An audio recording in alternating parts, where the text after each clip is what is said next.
Ready? Go!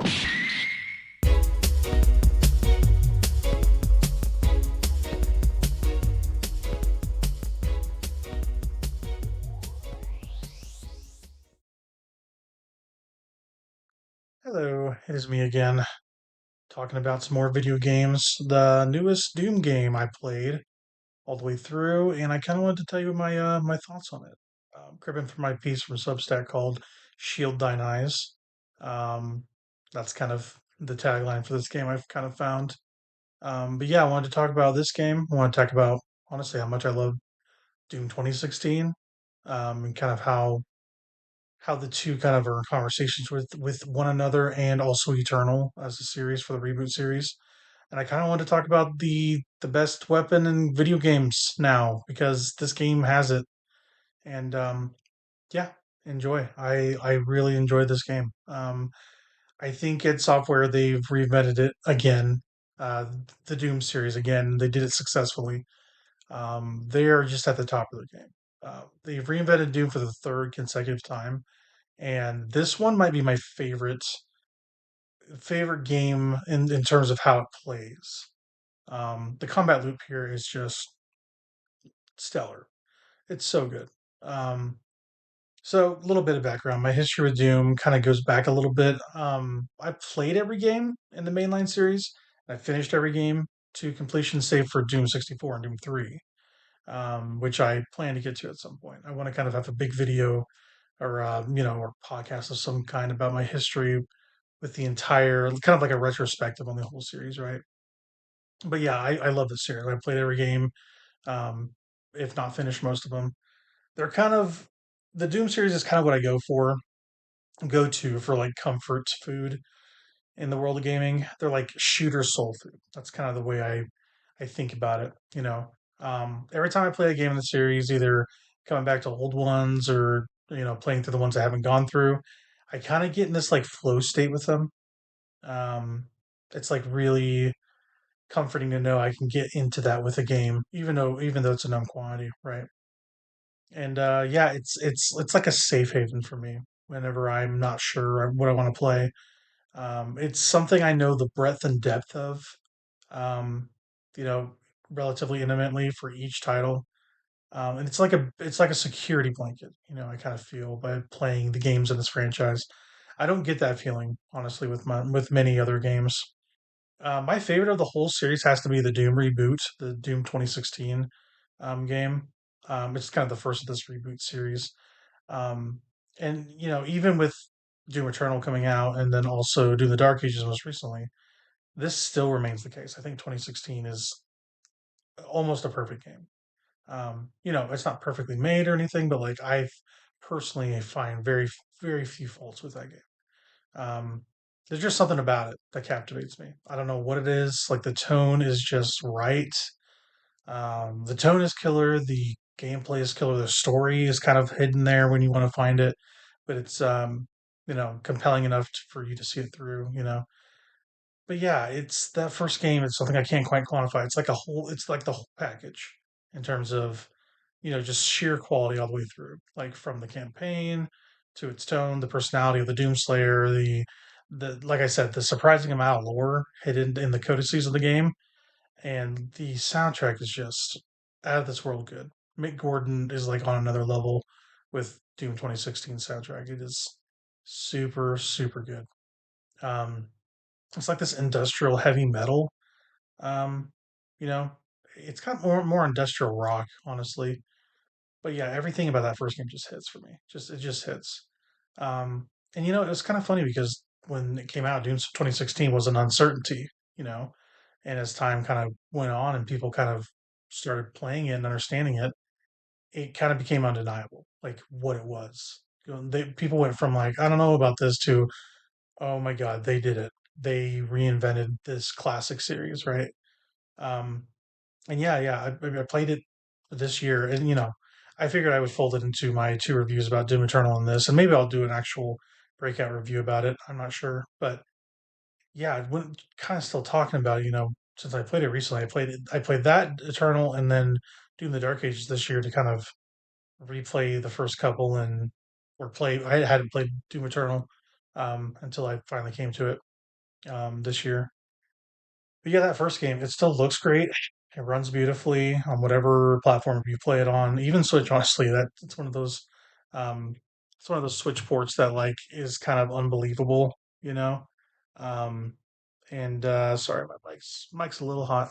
Yeah, it's one of those undeniable games where you're just like, oh, this is good on pretty much everything. And yeah, it's got some of the best sound design in the game, in the medium, honestly.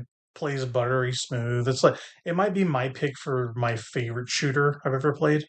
It's up there with like Titanfall 2, a couple other things, Modern Warfare 2. Like it's up there, like original Modern Warfare 2. Let's not be crazy. Um, but yeah, my time with Doom Eternal is pretty well documented on my Substack. I've written about it as well. I kind of want to pop out a review for that too at some point. But yeah, my thoughts on Eternal, I'll keep it kind of brief, but I I'm just going to read verbatim from my review. It's a lightning fast roller coaster of hellacious wonderment that left me exhausted by the end of both the main campaign and its DLC. It's a triumph for a cultivated style of gameplay that remains the very best constructed of the series at the expense of player expression as a result. If you can endure the game's brand of demonic tango, you can become a formidable dance partner in its alluring neon tinge style choreography. I love Doom Eternal, but it's not for everybody, you know. But yeah, as I said a couple times, Doom 2016 is my personal favorite, remains so. But Doom: The Dark Ages is like right alongside it in terms of like sheer enjoyment. The gameplay is just like so good immediately, and it only gets better the longer you play it. I'm not trying to diminish Eternal. Don't get me wrong. I think that the previous game is successful what it sets out to do, but I think I just prefer playing Doom: The Dark Ages more than Eternal. It's software. They just really drilled down on the points of the gameplay to lower the skill ceiling needed to interact with it. It's not as tailored for lock and key gameplay like Eternal is. Every gun is a key that fits a certain lock that's an enemy, right? You have to attack enemies in specific ways like a puzzle, you know.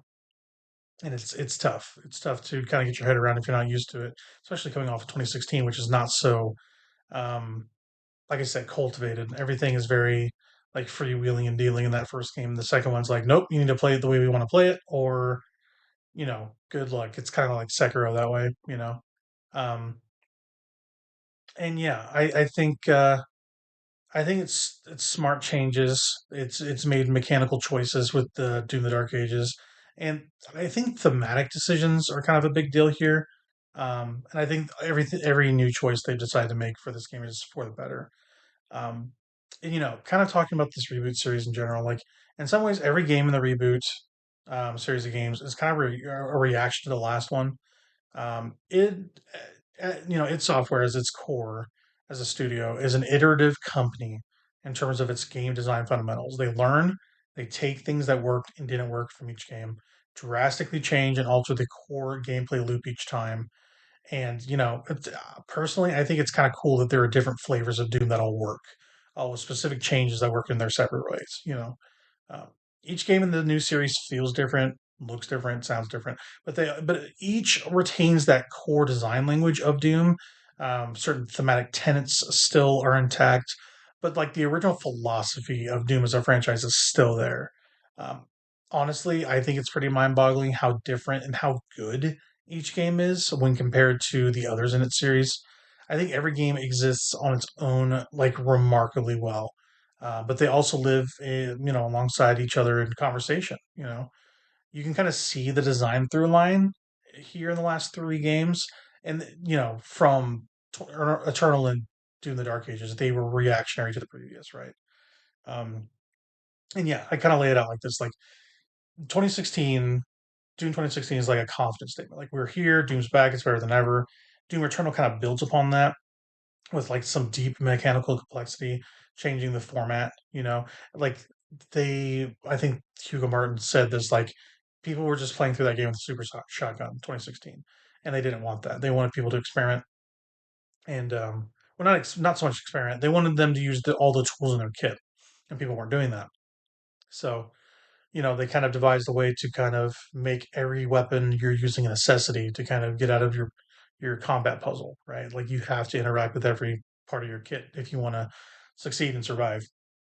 Right, and then Doom Eternal, like every weapon and mechanical interaction is in the combat and puzzles. Honestly, there's some puzzles that involve some guns too. It's a sort of like key that fits specific locks in the game's design. Every enemy has a weakness. Each gun has a specific function in its kit to expose that enemy type, to take advantage of the combat puzzle, for instance. And this raises the game's skill ceiling inherently for Doom Eternal, given that there's so many keys for so many locks, right? But if you can do it right, it makes for a really rewarding dance of gameplay if you can grasp and execute it, I think. And Doom the Dark Ages keeps this like design philosophy without overcomplicating it. I think it pulls back on the actual like mechanical complexity of this weak point key and lock arsenal system and kind of creates this all purpose tool in the Slayer's Sentinel shield to kind of interact with the game instead of just having a bunch of different locks and keys.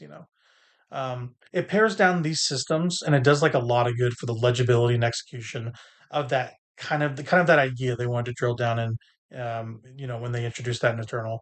But this time it's in like a more digestible, accessible way without sacrificing the fun of the game's combat. Uh, the shield is like it's the big new addition in this game, and I gotta say, like after I've used it, I don't want a Doom game to not have it. It feels so right for this universe. It's like the most metal thing in the world. It feels just amazing to use.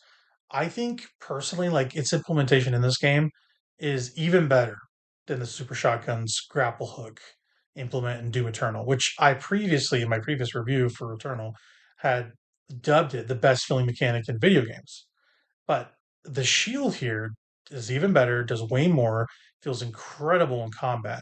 And it's one of the best feeling tools and weapons ever in a first person shooter. I think it's just amazing. They basically built the entire game around the shield. I just love the way it interacts with every part of the world, and in combat and in puzzles. Right, you use it primarily, of course, for fighting, but like especially puzzles. It's very like ingrained into your kit, and like you have to use it to succeed. Um, but you interact with puzzles. You have tricky solves for to get like bonus items, like the collectibles. You can get like little toys, or there's like treasure chests around, kind of hidden in the nooks and crannies of the hollow map. The shield's used in like so many novel ways. It's like too many to even list. Um, but yeah, they kind of like a gesture to this in the promotion for this game, where the tagline for the game is "Stand and Fight," and that's exactly what you do in this game. You're encouraged to take cover behind the shield while a bunch of enemies are throwing shit at you. You can use your shield to parry, block, and even throw it into them, into enemies with this like upgrade you can get. And the shield can stun, stagger, and all around put the enemy on the back foot. It's just vital you use this for harder fights. Like if you're not using it, I think you're crazy. Like having this is such a crazy solve for all the tough puzzles they throw at you in the combat. Yeah, it's like because these tougher enemies, they're kind of boss characters, but at some point for these larger fights, like they kind of become regular enemies, and they have bigger, more diverse, more powerful move sets they kind of levy against you. And using the shield, like you have to use it. Um, and you'll gain the upper hand with it, and it's essential to winning these tougher battles. When you're at your best, you kind of feel like this, like I don't know, this brutal, aggressive, like Warhammer 40K esque Captain America. A kind of you're just bashing, you're smashing, you're crushing your foes, and yeah, you're kind of relying on your shield to do your bidding, and feels great. It just feels great. It never gets old. Um, and yeah, the difference between this and Eternal in terms of encounters is like Dark Age has been like really flat. Everything is very very horizontal. Like you're basically sprinting and dashing across the horizon, not so much in verticality, right? And your kind of movement has been changed to account for this difference. Um, yeah, this time the Doomslayer feels like really heavy, like very um, weighty. Every movement feels weighty. You're not doing a bunch of aerial maneuvers like you were in Eternal. The double jump is gone, the dash is gone, and in its place, you kind of have this like brand new boots on the ground feel to the gameplay. It's different for sure, but I think it works just as well, if not better, in some ways than Eternal's high flying combat. I think it's really nice to be kind of rooted in a spot and stand and fight. And the name of the game this time around, besides blocking and using your shield, is it's strafing. You're tethered to the earth for the most part. And the new loop of encounters takes place kind of in this kind of very close quarters sort of engagement, right? You're not jumping and pirouetting like you were in the previous two games, but you're not like a lumbering idiot either. Um, it's a good balance, I think. And it can kind of feel a little slower, just like a tad. I think it's a wonderful way to play Doom. It still feels very Doom to kind of like bob and weave between a bunch of enemies. It's like a it's like a kind of a weighty bullet hell at times in combat. There's a bunch of these like green waves of energy that comes your way, and you can parry them with your shield and send them back into the enemy's direction. And that alone didn't get old. The parry mechanic is very good, and you can change like parry window times and stuff in the settings. Like it's kind of they're addressing some criticism about Doom Eternal having this one mode of gameplay, which is balls freaking nailed to the wall all the time, and they wanted to kind of offer people more flexibility in that way by offering that sort of change if you want it, you know.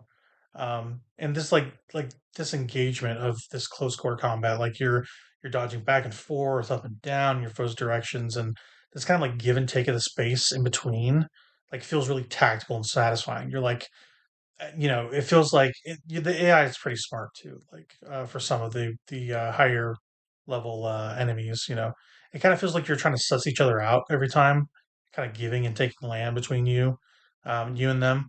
And once you kind of get the advantage, you're getting right up close, right in the demon's face, and blasting the shit out of them with a super shotgun, kind of for good measure. And when you get up close, you have that opportunity to punch an enemy in the face, like other games for sure. But this time, you have like these melee weapons that can kind of be rotated through once you kind of select them all. There's different types of close encounter implements that you can kind of find throughout the game, and sometimes you can get them early if you're kind of looking around. Sometimes you'll get them normal progression, right? But there's these gauntlets, kind of like this fisticuff thing, regular punch. There's a spiky flail that when they turn purple, you can smack them around with it.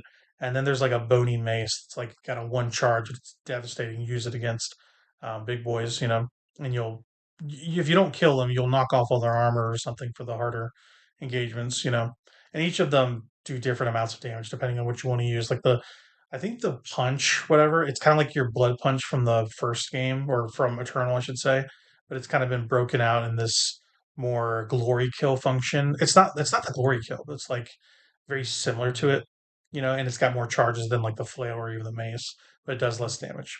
Um, you know, and yeah, my favorite of these three it's got to be the flail. Like whipping the shit out of people's great. Um, but yeah, like each kind of weapon feels really heavy. There's a lot of heft. Like this game feels very like chunky. Um, and yeah, each melee implement, like I mentioned, is governed by these charges, which basically are ammo pickups that you'll see around as you play. And either you can pick up ammo for the melee or it can recharge on a cooldown if you don't pick it up, right? And yeah, this kind of goes hand in hand with the removal of the last two games' implementation of the glory kill limb specific execution mechanic. And that was like really vital to the flow of combat in the first two games. In its place is kind of this more free flowing, open finisher execution move. And it doesn't lock you down when you fight. It's just kind of like I don't know, like you get it to a stagger state. It's like this purple plume that kind of emanates from them, radiates from them, and you basically hit them with whatever you got. And it's I don't know, it's not a cinematic. I feel like you can take damage while you do it too, and you might have been able to. Um, you might take damage in the first two when you do glory kills. I don't remember, but it doesn't. I don't know. I think I prefer how it was.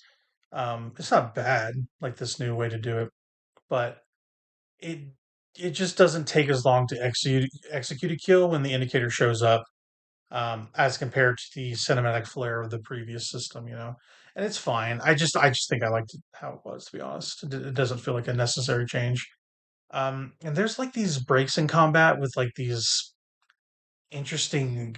modes of gameplay. They're more gimmicks than anything. There's these dragonflight sections where you kind of ride around in your dragon mount, which is kind of interesting.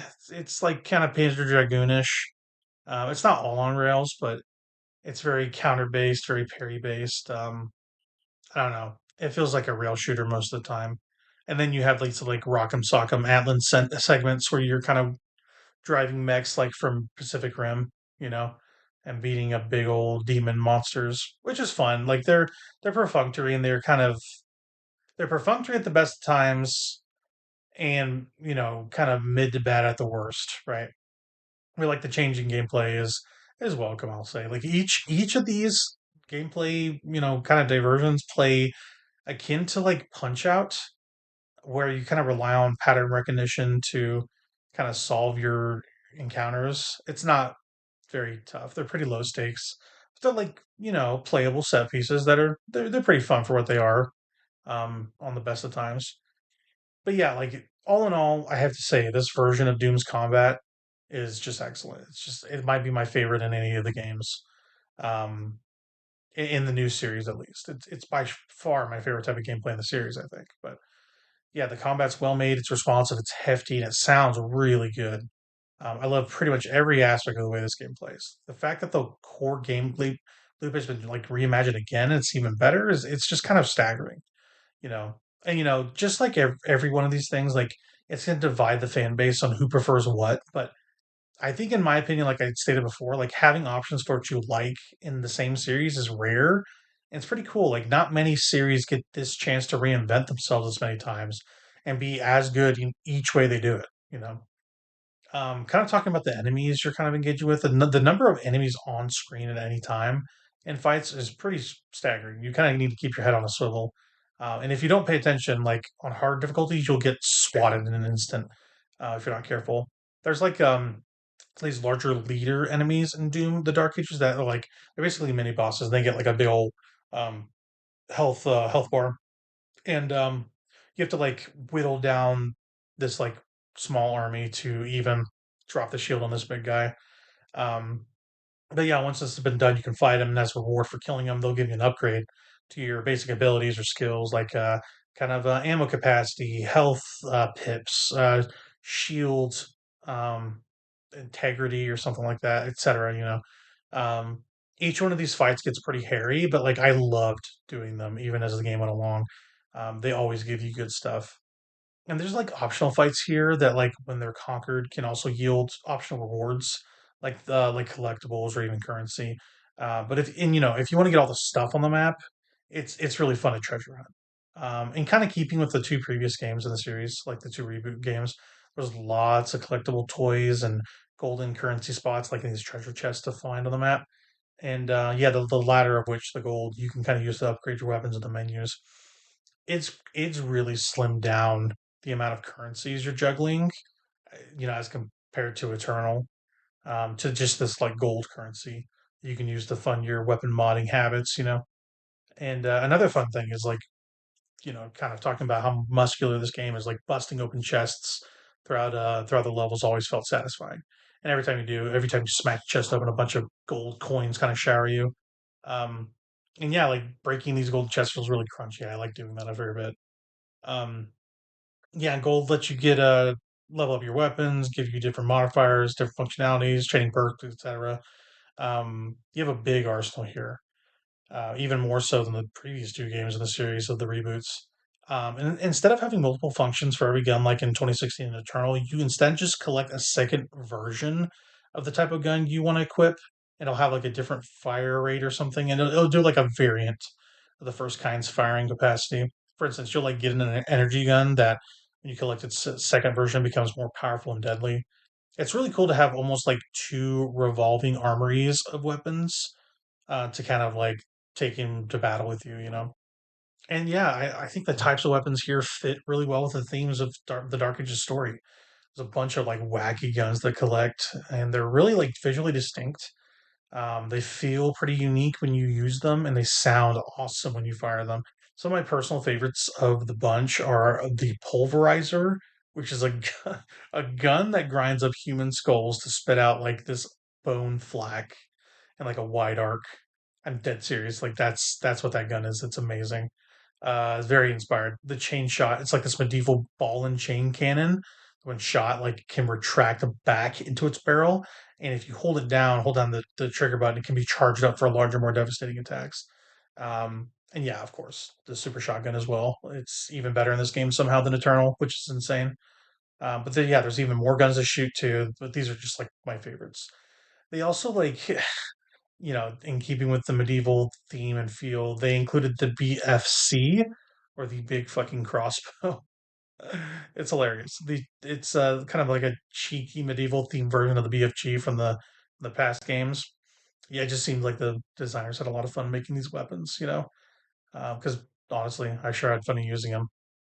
But yeah, in terms of story, The Dark Ages is a prequel to Doom 2016, but like not as direct of a prequel as I thought. It's kind of like before the stuff in 2016 is, not to spoil it. The story's pretty fun, but like it's pretty self-serious and not very engaging on a story level. It's kind of a twist on the character of the Doomslayer to present him as this sort of nuclear option for this race of angels called the Makers. Kind of they're shown first in Eternal, if you remember that. He's kind of like uses this tactical nuke to protect them and stuff. It's pretty cool to see how dangerous he's here, like the Doomslayer, like everyone, like his reputation precedes him, sort of thing. He literally gets launched from low orbit as a nuke when needed. It's kind of sick. But yeah, I my issue with this, like with the story, is the tone and story. It's not nearly as irreverent or as good as 2016's is. I feel like I'm always comparing it to that because I think 2016's tone and story is just top notch. I don't think you can get better than that. I think I prefer how goofy and tongue in cheek the character of Doom Guy is in that first game as compared to here in Eternal, where he's more like reserved and serious. I miss like that personality of of the game, honestly, but that character of Doom Guy, where he's very specifically like fuck everybody, you know. Um, and Eternal and Dark Ages, they double down on the lore, and it's very dead serious. Like everyone's very stoic and very like, "Oh, we have to do this." I just think it feels like everyone needs to kind of lighten up a little bit, hack away at some demons. I know it's like a serious situation, but you could have more fun. The first game has more fun. I kind of miss that. It's never been the series' strong suit to have like good story, but like this one has a lot of elaborate cutscenes. It's very deep into the details of the backstory of like the Sentinels, the Makers, the state of the world. It kind of feels like a bridge too far. Like it feels like a lot when you're just kind of in the business of cutting up demons. I kind of, if they make another Doom, which I don't know, they might. Well, they definitely will, but who knows how soon. I kind of hope they bring it back a little bit in the tone department to being a more silly exercise. I think they, as a studio, need to kind of poke more fun at how silly the franchise is. They can be relatively serious, but like, poking fun at it, that's a good time. Um, it would be in keeping with all the Easter eggs and little bits of humor around those other games, like the bunny stuff and John Romero's head on a spike. Like, you know, Doom 2016 just felt looser, more fun because of that sort of tone. A return of that flavor for me personally would be a welcome change. And kind of the last bit of the game I want to talk about is, and I'll be pretty brief. I don't think the music's very good. I found it pretty disappointing, honestly. It's not this one is the only one in the new series not done by Mick Gordon, the composer of the first two games, and I have to say it shows. This time it's done by the company Finishing Move, which seemed to be like a contract house to finish music for like games, TV, and films. I don't know much about them, but I think that the entire soundtrack here is a bland mix of like middling to bad in the music department, which is just a shame given how much I love the first game's music. It's like an all time soundtrack for me. Um, but yeah, I mentioned this a couple places on the podcast, especially, but like the mark of a great soundtrack for me is if I listen to it outside the piece of media I found it in. 2016 soundtrack is like fantastic. So it's like it definitely fits that bill. It's so good. I have to say I was unmoved by the soundtrack here. The In terms of sound design, the sound effects are good. So I kind of mainly focused on that aspect of the audio, but The songs here, they're kind of boring. They're kind of boring. They're various mixes of like heavy metal drivel, from what I could hear.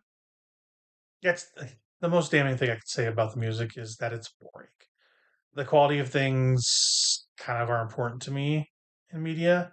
Like, this is my rule: be good, be bad, but please don't be boring in your makeup. Never be boring. The worst you can be for anything is unremarkable. And the music here might be my biggest issue with the game, I think. But yeah, and to sum it up, I think Doom: The Dark Ages is brilliantly made. It's just an expertly crafted first-person shooter. It's got everything you can want in an FPS video game. It's an excellent addition to the franchise. It's the best of the reboot series of games in this gameplay department. And has an awesome, amazing addition to the combat and puzzles with the Sentinel Shield. And I think personally, it's the most fun game to play in the entire franchise. As a trilogy, though, with 2016 and Eternal and this one, you can't go wrong with any of them. I think I think the recent title is one of the very best, though. I don't think it's as landmark as like Doom 2016, which I think is one of the greatest FPS games you could ever have. But it has one of the best main campaigns ever made for a AAA shooter. It's just really good. I started again on a higher difficulty right after I finished it. I I gotta say, I highly recommend this game to all players, regardless of skill, to experience one of the very best shooters I've ever played. It's brilliant. This game is brilliant, with rare exception. I gotta say, I gotta tip my cap to it. It's if this is the end of like modern Doom, like as a reboot series, this batch of games is like up there with like one of the best trilogies ever made to kind of put on your shelf. Um, yeah, I love this game. It was awesome. Um, yeah, that's kind of what I think about Doom: The Dark Ages. It's very nitty gritty in the gameplay department, and I wanted to really expound upon the intricacies of it. So, yeah, if you like that, come back for some more stuff. I got this. I put it up, and yeah, I'll be talking about some Clear Obscure to kind of finish off my thoughts on that. And yeah, I'll be getting to this Mario Kart review at some point. I beat it on Switch too. And yeah, that's kind of all for my stuff here. Kind of as always, be good, be bad, don't be boring, and always keep gaming. I'll see ya.